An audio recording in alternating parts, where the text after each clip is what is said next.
Okay, so Assalamualaikum warahmatullahi wabarakatuh. My name is Pratama Putra Husaini from Group 1, and this is the summary of my project of the study case 3.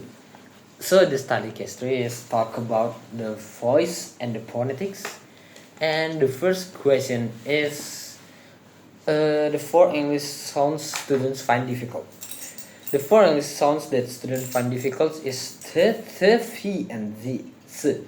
The sounds are challenging because they do not exist in Indonesian, so the students often replace them with similar sounds from their first language. The first one is I will combine the first and the second one answer because it's similar.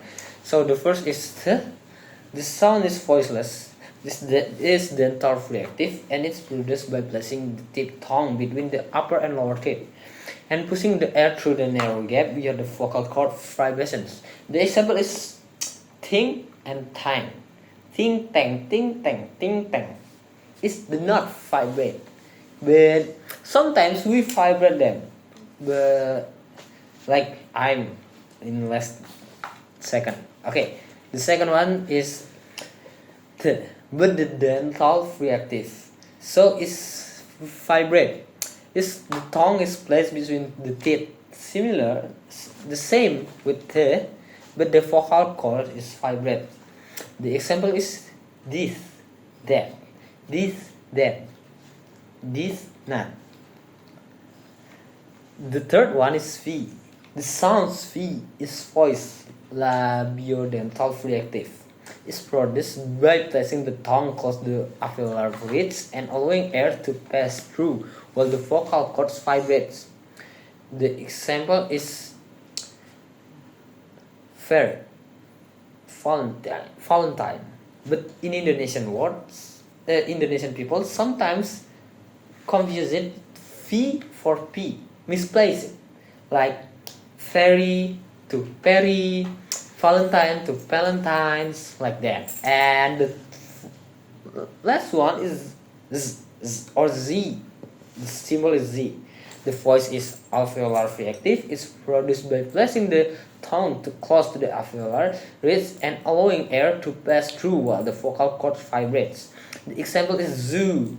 But sometimes, it is misspellings like dogs, and it's like dogs. Maybe dogs don't exist Z in their spelling, but is pronounced dogs with Z. But sometimes people is misspell. They spell like dogs or zoo. We got the Z. So the fibers is not exist. And the third question is two sounds that are difficult for Indonesian learners are the A and E and S, because they don't exist in Indonesian. The first one, I, is difficult because the tongue must be lower and more forward. The mouth must open wider than in Indonesian A. So R. The second one is difficult because the tongue is slightly pulled back and lips are slightly round like S. So it's S. I'm sorry. Okay. And the last question is suggest to pronunciation exercise. So this is from my friend Padli. The pronunciation exercise is, the first one is tongue practice. Students use a mirror to practice the correct tongue replacement for dental sounds like th. They pronounce words such as ting, tang, this, that, and slowly to improve articulations.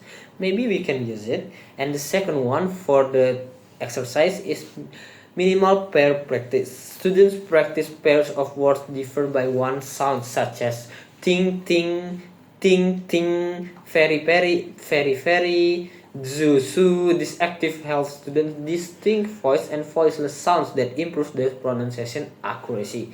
So that's for me. Thank you. My name is Pratama Putra Husaini. Wassalamualaikum warahmatullahi wabarakatuh.